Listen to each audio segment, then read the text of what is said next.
Hi, I'm Jody Cohen, your host, and I'm so excited to be joined by one of my favorite friends, Tara Hunkin, a functional nutritional therapy practitioner, certified GAPS practitioner, restorative wellness practitioner, mother and founder of My Child Will Thrive, author and host of the Autism, ADHD, and SPD Summit.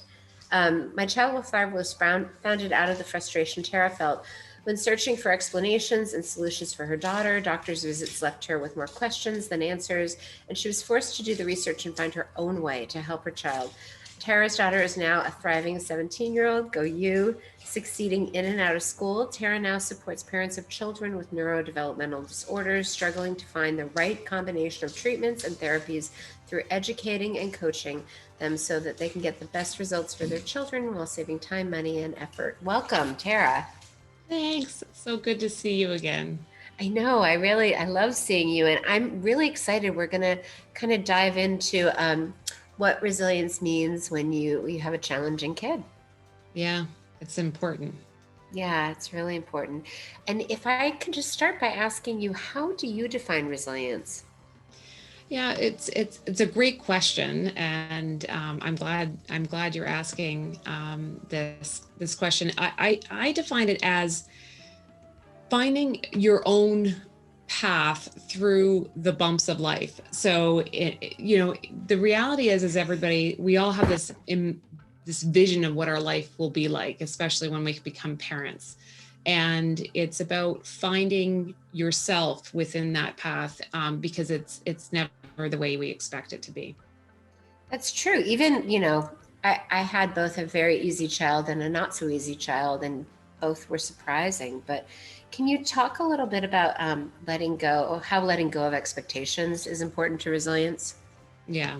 So for me, my first child, after a very complicated path to getting to that first child, um, was she was by all definitions healthy.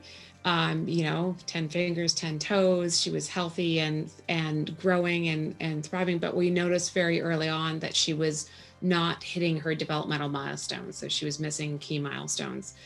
And as we went through that process and she continued to grow, things didn't develop the way that, the old what to expect when you're expecting series Yep. planned out for us. So, we all read those books and we read what all those milestones are be, and we picture what we're going to be doing with our child at each of these different things.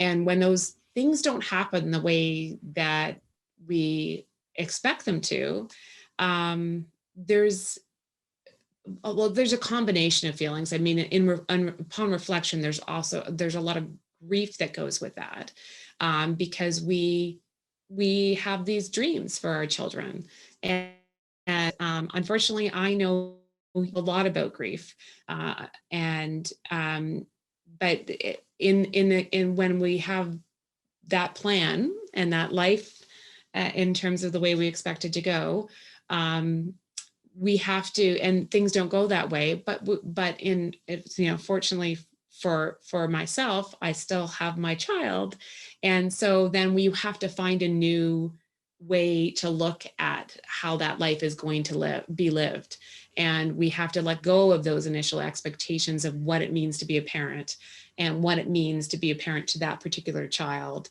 and find that new goal or expectations for our individual child and for our relationship with that particular child, so that we can be grateful for what we have. And I think, I mean, you and I both had children that were more challenging, but I think it's true no matter what. Like, you have this idea of what parenting is going to be like, what your marriage is going to be like with kids, what your life is going to be like. And what is it? Man plans, God laughs. Like, it's rare that it goes according to plan. So can you talk a bit how you actively like help people to, validate their expectations, validate that grief and move through it? Yeah, I mean, I think that what we end up doing is, especially these days, we compare ourselves. I mean, I think we've always compared ourselves, but especially these days, because people's lives and their daily lives are being put out there for public view on things like social media. And social media can be, you can either embrace it, so you can ignore it, which is in a lot of ways we have to ignore segments of it, or you can embrace it in a different way. So same thing goes for in-person relationships as well. So in terms of the things we need to let go of and ignore are those perfect pictures that people put out there. And before social media, it was that friend that would tell you everything was perfect in their lives, when the reality is nobody's lives is perfect, and their days don't go perfect, and their house don't look perfect all the time. It's just when you show up for that, that event or that party that they went to. But there's always, we all have our stuff going on. It's different for everybody. So the first thing we have to do is go, that none of that matters. And really all that matters is what you're doing with your child on that particular day. And then within your community, whether it be the physical community or the social media community, there are actually a lot of great groups of people that can support you that are going through similar things to what you're going through. And what you have to do is find those groups, or find your village of people that are the people that, one, understand what you're going through and can relate, and two, are honest about what they're doing and how they're coping with it. Because the thing is this, there's not that open honesty and exchange of what's going on, you're not going to have that person that's going to sit there and understand you, but also you feel like you can trust to share what you're going through without being judged. And then number three is to find, those people can also help you find the resources that you may need moving forward, if you can build that good village of people to help you out. I love that you created this community, because one of the things that happens when your life veers off course is that you feel so lonely, and you feel like maybe you're the only one, or there's something wrong with you. And we've been taught to feel ashamed, like if our child isn't perfect, it's our fault, and we shouldn't talk about that or share that. And so it's really lovely. Can you talk more about kind of the services you provide in the My Child Will Thrive community? I mean, obviously you are great with education, but just that community and feeling like you're not alone. Yeah, well, I mean, I did set out to create, I have a Facebook group that I created years ago, and actually it's a community that really supports themselves. I have a little bit of involvement in it, but the idea is it was to build that online village of people that really understood each other, weren't going to judge each other, were going to give their best tips to each other and listen, and just give a virtual hug to a person that was having a bad day, or just needed that little bit of lift, or to share a win that you've had. Because I mean, that's such an important aspect, is to identify each little win that you may have, and be grateful for that. I've learned that through through my child, because the thing is that it's part of letting go of those expectations. You set new goals for yourself, and when you hit those goals, you should celebrate them just as big as you would have what would have been the neurotypical or the typical developmental norms. They are just as important to our child. It's just as important to us, and we should be able to celebrate them and have other people give us that feedback as well, and encouragement. No, I agree with that. It's funny. With Max's accident, there were four boys in the car, and the one that lived, the mom did that. Like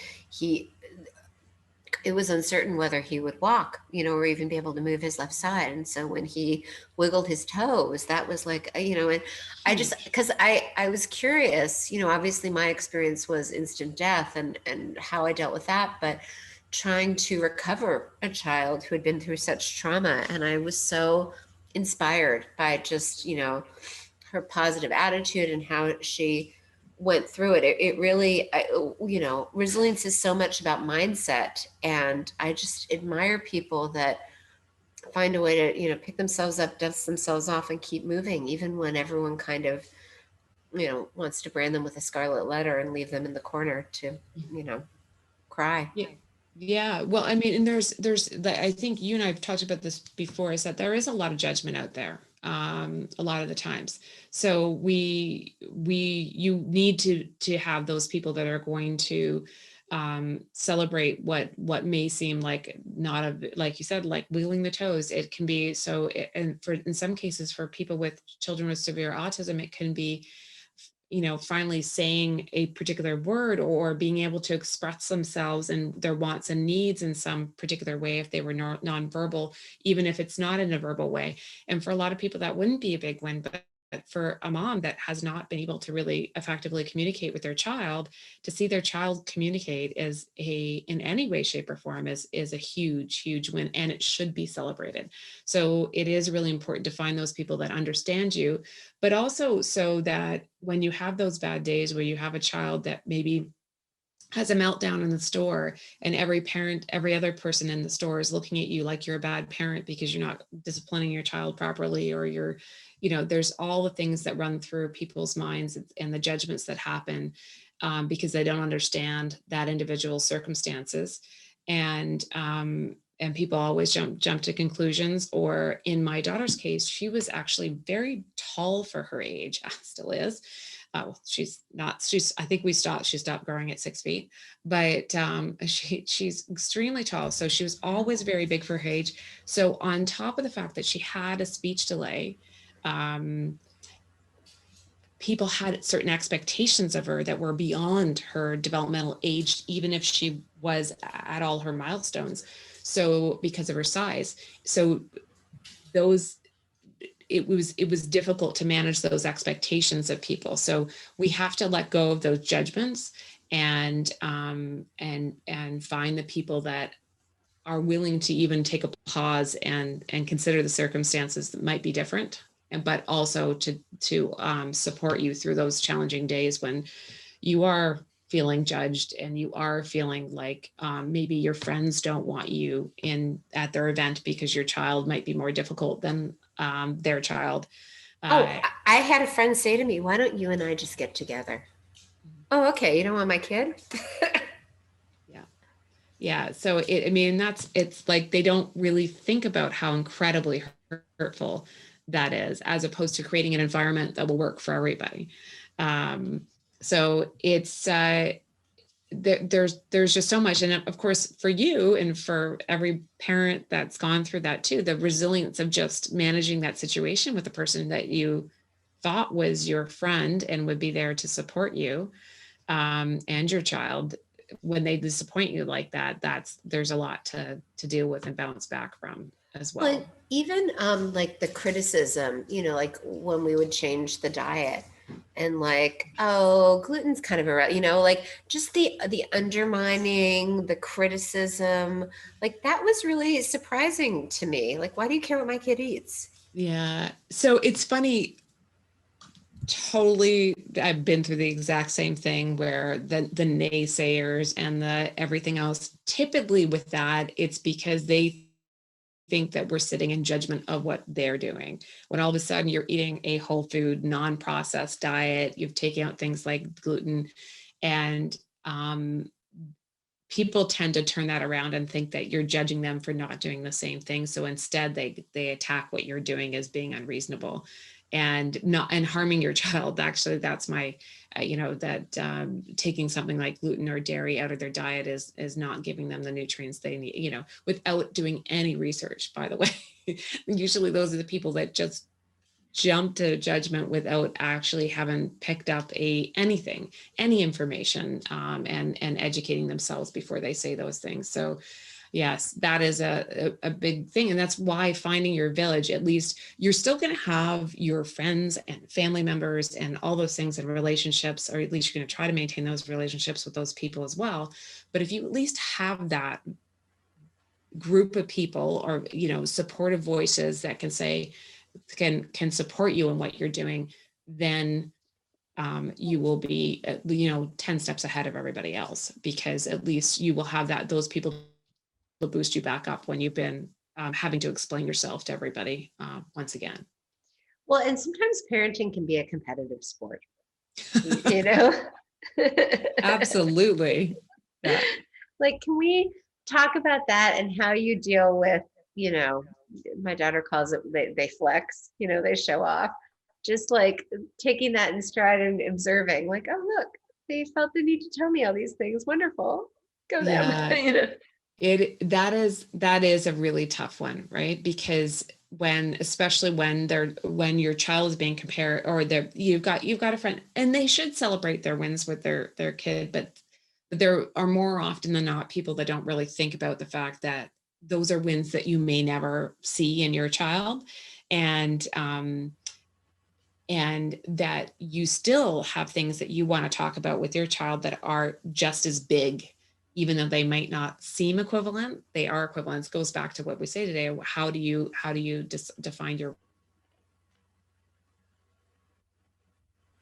will just completely forget that about what you're going through, and just talk about how easy it is. There are people, even especially with what we've all been through in the past year, in schooling right now, a lot of kids are really struggling. But of course, there are the kids where this is not, they're quite capable of adjusting to they're very resilient. They're quite capable of adjusting to an online format. If they had to go on online school, they can, they're resourceful on their own. But there's a huge chunk of kids that aren't able to do that. And so when you're having that conversation with a parent of a child that's this has all been just fine with, versus a parent that isn't, you find that they're just not that interested in your child's struggles, because their child's okay operating this way. So I don't need to worry about the fact that there's all these other kids that are struggling. Same thing in terms of how we accommodate different styles of learning in the classroom. Parents of children that don't struggle as much are not very understanding about how a teacher may have to adjust, or making sure that the other children learn differently, are just as accommodated as the ones that are learning in a typical environment. And then through this all, I think self-care kind of goes out the window, well, so many of us, everyone else comes first. And when we're constantly supporting a child, we maybe forget to support ourselves. Can you speak a little bit to that, and to some of the recommendations that have worked for you or some people in your community? Yeah, so that is a huge thing. And I think that's actually fairly typical of most parents. We tend to put our children before ourselves, especially, and I know nothing against the dads, but the moms, it's just sort of culturally, we do that. Sometimes the moms are working full time out of the home, and they still are taking, and the studies show they're taking on the lion's share inside the home. You topple on top of that a child that is differently wired or has some kind of special needs. It's a lot. So the last thing that we do is look after ourselves. The problem with that is, it's the old adage of putting your oxygen mask on before helping others. We don't listen to that. And then what happens typically is, by the time we hit, we're going towards the later parts of our, parenthood journey. So in, perimenopause and menopause age, we're burnt out. And as we know, your adrenal glands become very important in that phase. And if you have burnt yourself out and you are completely stressed out, that's going to be a really rough transition for the women out there, and for their husbands. They have to put up with that or support them during that. So it is really important not to wait until you get to that phase, or not to wait until you're completely burnt out. And the great thing is that what I know and we've learned is that by doing some of the simple things for ourselves, there's the same things we can do for our kids that will also help and support their health and development. So I always ask people to focus on the basics, so the foundational things. It's the things that we think it's just too simple. So can it really make a difference? But they actually, without those things, the fancy things or the advanced healing strategies that we sometimes use with our kids and ourselves won't work at all, or they won't work that well. And so when we start with things like hydration, just making sure we're getting good quality water every day, that's a huge component. I'm going to skip sleep for a second, and we're going to come back to sleep because that's the one I always get the biggest pushback on, because we all know that the sleep's sort of elusive for parents. But the quality of our food. So making sure we're getting a balanced whole food diet. And again, these are going to be the things that are going to help our children as well. The nutrient density, just making sure they're getting, you're eating good quality food, you're going to have better energy to help your child. And you're going to stay healthier to help your child. And that same food that you're preparing for yourself, you want to get your child to eat as well. And that's the goal. May not be if also modeling that for them. We also, one of the easy ones that we can do with our kids is time in nature and gentle exercise. So just take your child out for a walk. If they're too little to walk with you, they can be in a backpack or a stroller. But otherwise, we don't need to go out and run a marathon. We just need gentle exercise, or you could be doing sort of yoga stretches with your child, doing the stretches with you. Again, the more we model these things for our kids and do them with them, and that type of exercise as well is good for the brain. So it's a win-win-win-win. So it's just finding the time to do that. And again, it doesn't have to be for an hour. It just needs to be done on a regular basis. So you find the time that you can do it. And then sleep is super, super important. We know we can't heal without sleeping. We just aren't happy people when we don't get our sleep. And although we are typically really good at it as young parents, as we age, we aren't really great at it at all, at least from personal experience. Oh yeah. It just gets worse. You know, what you could do when you were a young parent and getting up with your child in the night and having to do all those things, those are things you have to do. But as soon as you don't have to do that anymore, you should be prioritizing your sleep and focusing on, if you have a child that's not sleeping through the night or still has sleep issues, then that should be a really, really high priority for that child and for you, because they go hand in hand. If your child is not sleeping, you're not sleeping, that's what you should be figuring out how to fix first. No, that's amazing. And is there anything else on resilience that you'd like to share that we haven't touched on? Well, I mean, I think the only other thing, and I know you talk a lot about this too, is just making sure that we are getting lots of, we're addressing the vagal nerve, uh, and making sure that we're stimulating that, because I really am a firm believer that is the one of the other foundations for our children and for ourselves. If we don't have good vagal tone, we're just not going to be healthy and performing well and be able to have that resilience, be it physical or emotional. So it's just really important to address that. And I know, Jody, you have lots of great resources, as well as your wonderful oils that I use myself, parasympathetic oil, to address the vagus nerve and make sure that we are addressing that and making sure that it's just not overlooked. It's just too important.